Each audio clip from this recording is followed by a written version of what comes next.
Welcome back to KH Literacy Education's YouTube channel. I'm Kristen Henry, and today we're going to talk more about online remote learning, and today we're going to focus on some lessons or some activities you can do in the online and remote setting. If you remember, last week we talked about how for online remote learning, we need to have big, broad learning goals.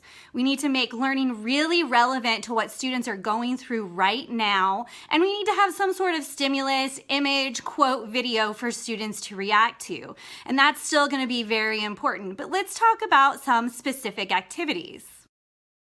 One thing you can have students do is keep a journal. Not only does this help them express their thoughts and feelings during this time, but it's going to become a historical record. I mean, this is something that they will likely never experience again in their lifetimes. And they can, talk about how life's changed. It might be something they go back to later or share later on in their lifetimes.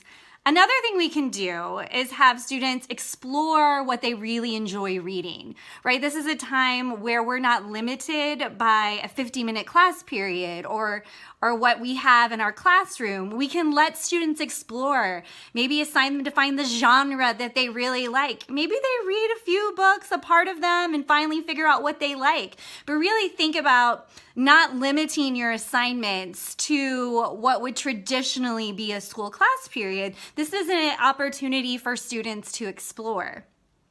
Another thing that you can have students do is do a self-directed research project. Like, what are they interested right now? What is some topic they've really wanted to get into? And really let them dive in deep. It might be related to what's happening right now in the world, but it could just be something that they've really wanted to learn about for a long time. So really let it be self-directed. What is the student interested in? And I think when we look at all of these pieces, it's all about what the student is dealing with right now, what they really want to do, what their feelings are.